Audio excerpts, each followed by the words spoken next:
할렐루야. 오늘 여러분에게 중요한 질문 하나를 던지면서 시작하겠습니다. 우리를 그동안 올감했던 원죄라고 하는 것이 정녕 무엇입니까? 애굽의 400년의 종사를 하다가 광야로 출애굽한 이스라엘 백성들, 거기서 광야에서 창세기, 출애굽기, 내역기, 민수기, 신명기, 모세오경을 받아 기록하면서 처음 광야의 이스라엘 백성들은 원죄라고 하는 것을 인식이나 하고 있었을까요? 초대교회 당시에 사도 바울이 복음을 전할 때 과연 원죄라는 것을 이야기를 하였을까요? 소아시아 7개를 성교하고 개척을 한 사도 바울은 요한계시록이라고 하는 거 있는지도 알지 못했어요. 왜요? 사도 바울 생전에는 요한계시록이 기록되지 않았기 때문입니다. 또한 사도 바울이 소아시아 7교회와 데살로니가 교회와 고린도 교회와 로마와 그리스의 교회를 개척하고 마케도니아의 빌립보 교회를 개척할 때도 사복음서는 존재하지 않았습니다. 왜요? 그 전까지는 기록되지 않았기 때문입니다. 사복음서도 없고 요한계시록도 없던 그 시대에 로마의 그리스의 소아시아의 교회의 기초를 닦아 놓았던 분이 바울입니다. 그런데 현대 기독교인들은 요한계시록이 없으면, 사복음서가 없으면 무엇인가 큰일이나 나는 것처럼 얘기합니다. 물론 그것이 필요 없다는 것이 아닙니다. 귀중한 그리스도의 행적을 기록한 복음서입니다. 그렇기 때문에 그러나 우리가 여기서 생각해보자 하는 것은 그런 것이 없었을 때 사도 바울은 무슨 얘기를 하면서 선교를 하며 로마 시민들에게, 그 당시 철학의 중심지인 그리스 시민들에게, 소아시아에 있는 많은 민족들에게 복음을 전해 교회를 개척했을까 하는 말입니다. 원죄를 가지고 그들을 올가매었을까요?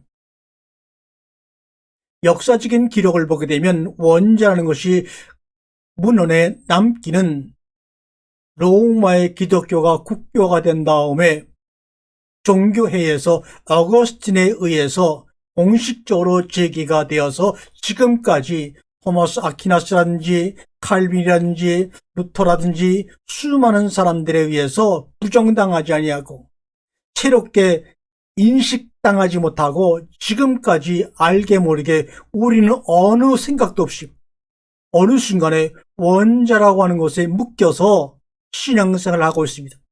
원죄라는 것에 묶여서 예수를 바라보고 그리스도를 바라보고 사랑을 생각하고 지혜를 생각하는데 문제가 있는 것입니다. 여기서 벗어나야 합니다. 원죄를 밟고 일어서야 합니다. 그래야지만 세상에 소망이 있습니다. 종교개혁을 했던 루터나 칼빈도 이 어거스틴의 원죄론을 그대로 수용했습니다. 그러나 이제는 그들도 밟고 딛고 일어서야 합니다.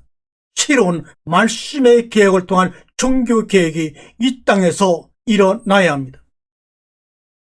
이 말씀을 듣는 여러분과 저를 통하여 미세하지만 하나의 실뿌리가 땅에 박힘으로 싹이 나고 줄기가 나서 많은 사람에게 먹힘을 당함으로 새로운 생명의 씨앗들을 온 세상에 퍼뜨리는 그날까지 우리는 감당해야 합니다. 그렇다면 다시 한번 묻습니다.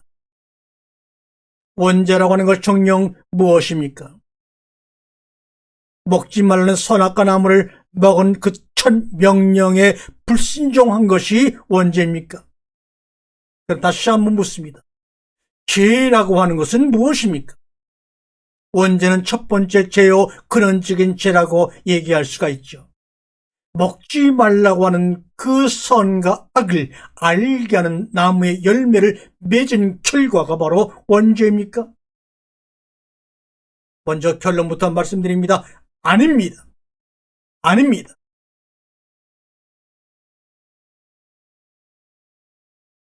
윤정 시인의 원죄 이유라는 시를 읽어드리고 연결해 시작하겠습니다. 흐르는 물이 살아있는 생명이기에 마셔버려야 했습니다. 벚꽃 피어 있기에 꺾어야 했습니다. 살아있는 생명이기에 말입니다. 열려있는 과실이 있어 다시 먹었습니다. 따서 먹었습니다. 살아있는 생명이기에 말입니다. 잘 자란 식물이기에 뽑아 다듬어서 먹었습니다. 살아있는 생명이기에 말입니다. 먹어야 살기에 보여진 생명을 마시고 꺾어서 담아서 뽑아서 죽이고 난 뒤 나는 살아있는 생명이라고 말하고 있습니다. 더 마셔야 하는 욕심으로, 더 이겨야 하는 승리감으로, 더 가져야 하는 부유함으로, 더 누려야 하는 권력으로, 더 살아야 하는 육신의 바램으로 지금 생명을 죽이고 있는 생명이라면 당신은 죽음밖에 모르는, 죽을 수밖에 없는 원죄의 이유입니까? 모두 죽어야 살기에 가장 작은 생명으로, 가장 작은 마음으로, 가장 낮은 행동으로 생명을 죽인다 하더라도 죽여야 사는 진리의 모습이 진리를 아는 원죄의 이유입니까? 당신은 죽음도 없으며 모두의 생명이며 영혼을 말하는 삶으로 있기에 원죄의 이유마저 사랑하는 당신이 아니옵니까? 죽고 죽이라. 여기에 죽음의 이중성이 있습니다. 죽고 죽으라는 말처럼 죽음으로 그저 마감하는 삶이 있습니다. 그러나 또 하나의 삶은 죽음으로 하나 되어 영원한 생명이 되는 죽음이 있습니다. 여러분, 어느 죽음을 선택하시겠습니까? 죽음으로 마감하는 분별된 삶으로 여러분의 삶이 끝난다면 여러분은 원죄 이유가 되는 것입니다. 그러나 죽음으로 하나 되어 영원한 생명이 되는 죽음을 여러분이 택한다면 여러분의 삶이 영생이요 영원이요 거듭남입니다. 창세기 2장 16절과 17절 우리가 한번 읽어보겠습니다. 먼저 16절을 한번 조용히 읽어보겠습니다. 여호와 하나님이 하아담 그 사람에게 명하여 이르시되 동산 각종 나무의 열매는 내가 임의로 마음대로 먹되 먹고 임의라는 말도 먹다는 말을 임의로라고 번역했을 뿐입니다. 아콜 내가 먹고 먹되 선악을 알게 하는 나무의 열매는 먹지 말라 이렇게 말합니다. 그래서 그 사람에게 명하여라고 한 이 단어 때문에 하나님이 우리에게 명령을 하셨구나 이렇게 인식하고 누구도 의문을 제기하지 않았습니다.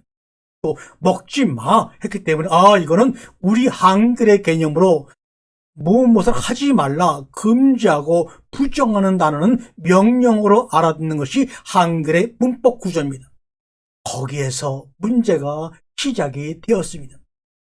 어거스틴이 뭐라고 하든 아퀴나스가 뭐라고 하건 루터가 뭐라고 하건 왜 우리는 사람의 말에 종속당해야 합니까? 하나님이 말씀하신 말에만 순종하며 그대로 살아가면 되는데 하나님이 말씀하신 그 말을 잘못 이해했을 때에는 더군다나 하나님이 말씀하신 히브리어를 한글로 옮겨오는 과정 속에서 한글의 문법 구조 인식에 사로잡혀서 그 본뜻을 알지 못하고 기독교 선교 150년이 지난 지금까지도 어거스틴의 말에 루터의 말에 종속당해 있다면 우리는 지금부터 해방해야 합니다. 거기서 벗어나야 합니다. 명하다라고 하는 여호와 하나님이 그 사람에게 명하여라고 하는 명하다라고 하는 그 히브리어는 와에 차우입니다. 와에 차우.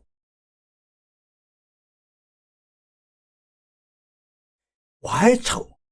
그런데 우리가 명령이라고 할 때 명령어를 사용할 때는 3인칭에는 명령을 할 수가 없는 겁니다. 2인칭을 써야 되는데 명하여라고 하는 이 단어는 3인칭입니다. 그럼 이미 2인칭이 아니기 때문에 와에 차오라는 말은 명하다, 명령하다는 명령어로 절대로 번역하시면 안 됩니다. 아도나이 엘로힘 하나님이 알하담 레모루, 여호와 하나님이 그 사람에게 아하아담 이르시되 어떻게 이르십니까? 와해짜오. 이것은 명하라고 번역이 됐지만 그 사람을 지명하여 그 사람을 위하여 이런 뜻입니다. 그러므로 다시 번역하면 여호와 알 아도나이 엘로임 여호와 하나님이 알 하아담 그 사람을 지명해서 그 사람을 위하여 이르시되 이렇게 번역하는 것이 맞는 번역입니다. 그러므로 여호와 하나님이 그 사람을 지명하고 그 사람을 위해서 말씀하시는데 뭡니까? 동산 각종 나무의 열매는 내가 임의로 먹되 선악을 알게 한 나무는 먹지 말라 말씀하십니다. 그 사람을 특별히 지명해서 그 사람을 위해서 말씀하시는데 먹지 말라는 자체가 어떻게 저주고 명령입니까? 더군다나 와의 차오란 단어는 2인칭이 아니라 3인칭이기 때문에 명령어로 쓰일 수가 없는 단어입니다. 더군다나 먹지 말라고 하는 이 금저, 부정사, 부정어는 히브리어 문법에서는 절대로 명령형과 사용될 수가 없습니다. 그러므로 먹지 말라고 하는 것은 분명히 금지하는 말이지만 명령이 아닙니다. 내가 먹는 날에는 반드시 죽으리라.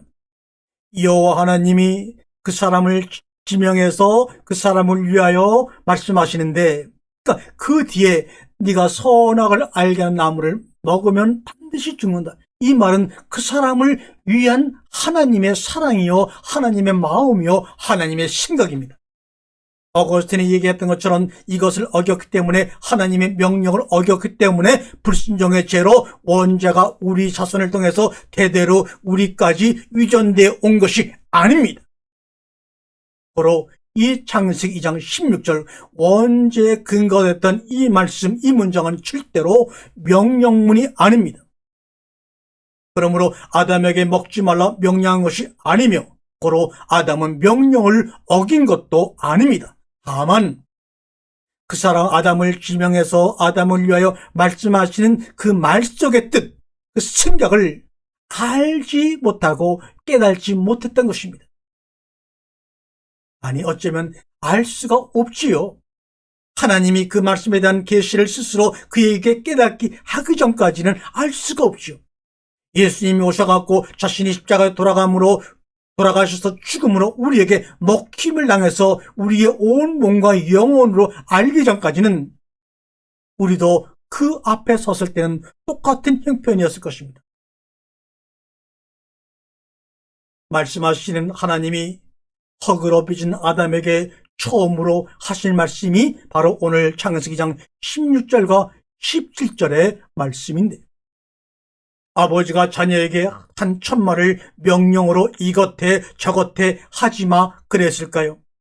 인간들의 아버지도 갓 태어난 자녀들에게, 자기의 자녀들에게 그렇게 말하지는 않았을 것입니다. 서툴러도 아버지의 말을 어겨서 반대로 간다 하더라도 그저 그 모든 행동이, 어눌한 발음을 해도 아빠 아빠라고 얘기했다고 흥분하는 그 아비의 마음, 이것이 바로 아비의 마음인데, 우리를 빚으신, 우리를 지으신 하나님 아버지가 처음으로 지은 그 사람을 에덴 동산으로 이끄시고 하신 말이 먹으면 안 되라고 법으로 선언했을까요? 헌법을 만들었을까요? 형사법을 만들었을까요? 아닙니다.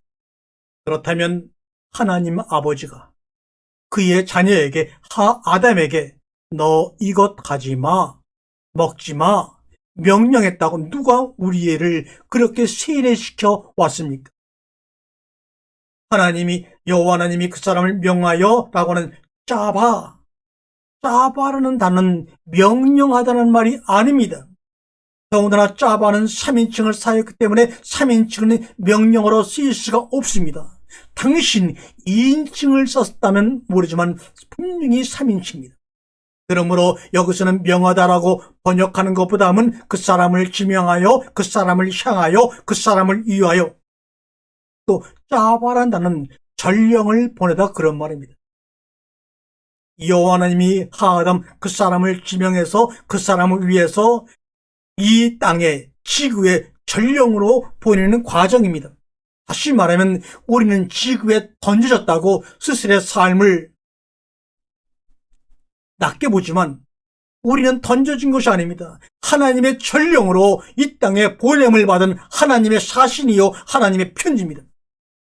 바로 명하여 짜바라는 단어가 바로 우리를 이 땅에 전령으로 보내신 것입니다. 왜요? 우리를 위하여 보내신 것입니다.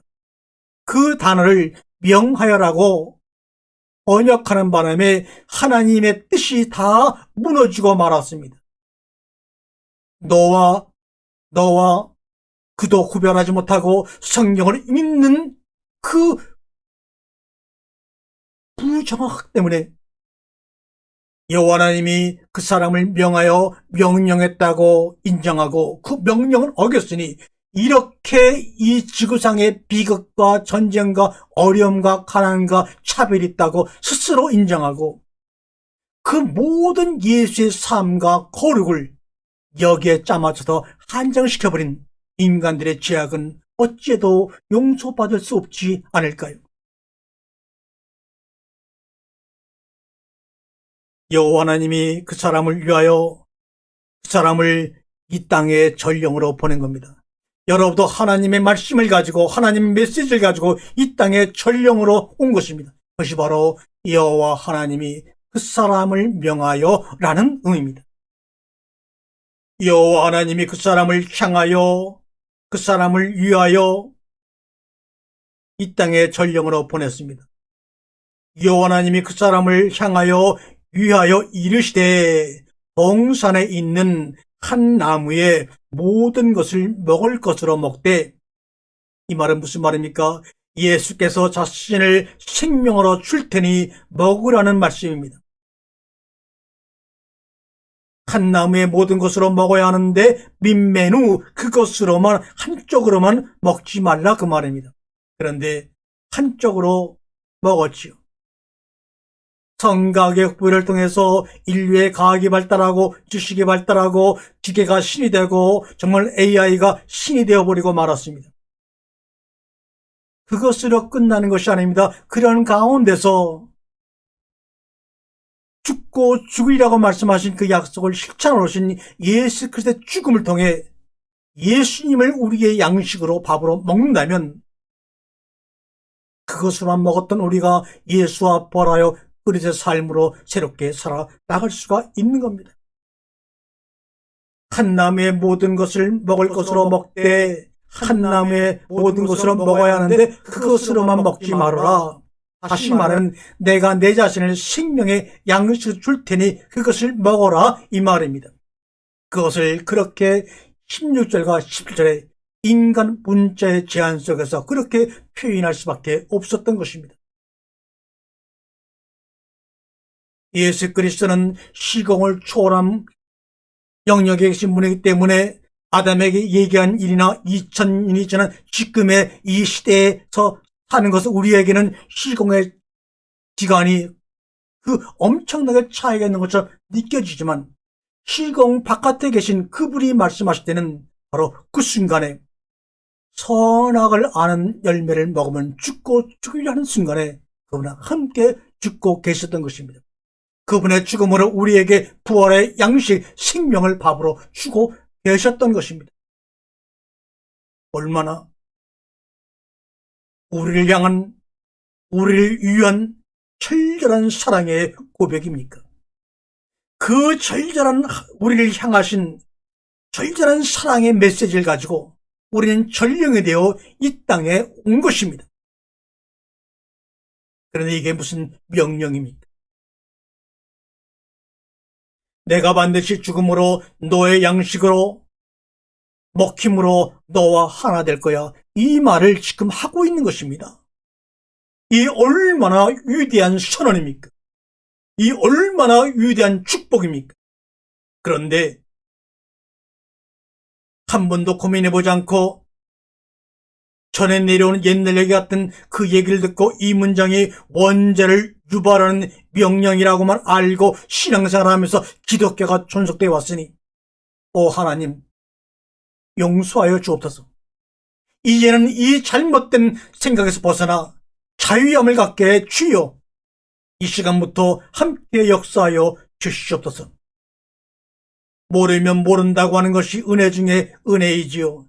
잘못 아는 것보다는 모른다고 할 때 모름의 고백 속에 하나님의 깨달음과 하나님의 사랑과 하나님의 하나됨이 역사하는 것을 여러분이 경험하시기를 바랍니다.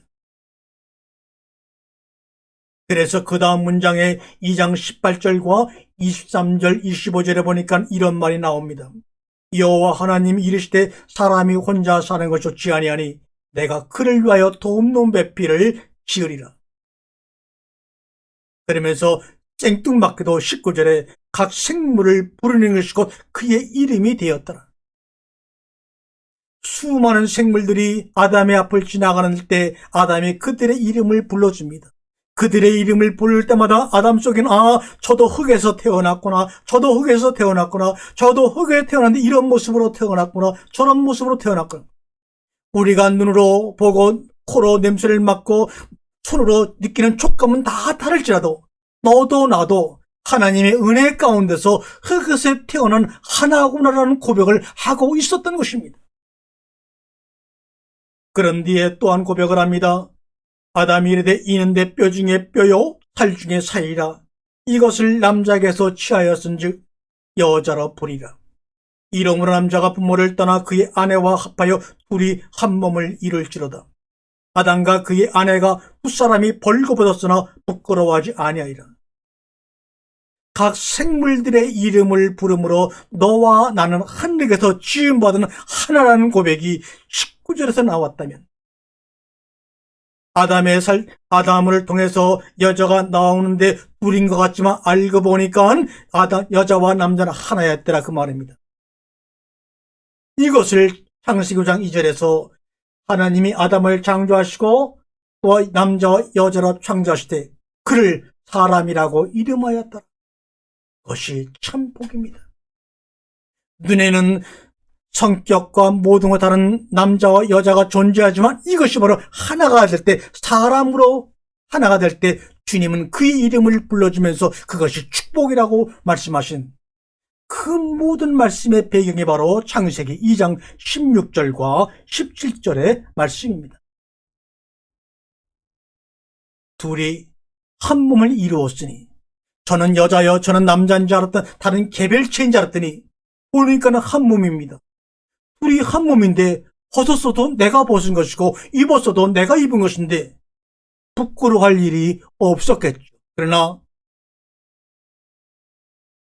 불순종은 명령을 어겼을 때 일어나는 일이고, 그 명령을 어긴 것을 죄의 첫 번째 어김이라 해서 원자랬다면, 명령을 어긴 적이 없는데 어떻게 불순종이니 죄악이니 합니까? 사랑하는 형제 자매 여러분, 그분의 사랑의 고백을, 우리를 위하는 그분의 마음을 깨닫지 못하고 받아들이지 못한 것을 우리 인간의 한정된 언어나 문자로 그것을 죄라고 표현할 수밖에 없었던 거죠. 죄라는 것이 뭡니까? 명령을 어기고 불순종한 것이 아니라 그분의 사랑의 고백을, 우리를 위하는 그분의 마음을 깨닫지 못하고 받아들이지 못하고 내가 그분을 섬길 거야, 그분에게 충성할 거야, 그분에게 바칠 거야 하면서 예수 그리스도 앞에 놓고 섬기고 믿는 것 자체가 잘못된 것입니다. 그분은 우리의 믿음의 대상이 아닙니다. 예수님 우리가 믿습니다. 믿음의 대상이 아닙니다. 그분은 우리가 먹어야 할 양식이요 밥이요 생명수일 뿐입니다. 그분을 밥으로 먹지 못하고 생명수로 마시지 못한 것이 바로 죄입니다. 왜요? 그분을 먹거나 마시지 못하면 예수와 나는 하나가 될 수가 없고, 저 멀리 어디인가 있는 그분으로밖에 청계될 뿐으로, 헌신될 뿐으로, 바쳐야 될 뿐으로 밖에 우리에게 인식될 수가 없는 것입니다. 그런 자들에게는 영혼의 자유함이 없는 것입니다. 바로 그런 자들이 원죄 속에 있는 자들이지 여러분과 제가 원죄로 시작하는 자들이 아닌 것입니다. 사랑하는 여러분, 한번 따라해 보실까요? 하나님과 우리의 관계는 순종과 복종의 관계가 아니라 존경과 사랑의 관계입니다. 여러분과 저의 관계는 순종과 복종 듣는 자와 전하는 자의 관계가 아니라 존경과 사랑의 관계, 하나됨의 관계입니다.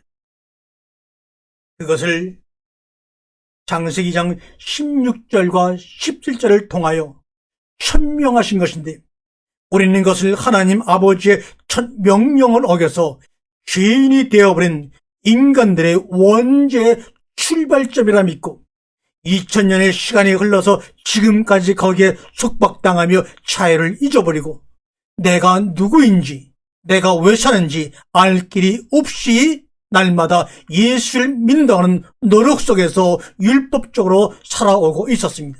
이제는 자유하십시오. 이제는 창공을 나십시오. 몸은 시공간에 갇혀있지만 여러분의 영혼은 시공 바깥에서 마음껏 여러분의 꿈을 누리시기를 바랍니다. 바로 거기에서부터 Who am I? 아쉘, 에우엘, 아쉘, 내가 누구인가는 나를 만나는 감격과 한이 속에서 하나님을 아버지라 부르는 축복의 삶이, 영혼의 삶이 하늘 생명이 될 것입니다. 아멘.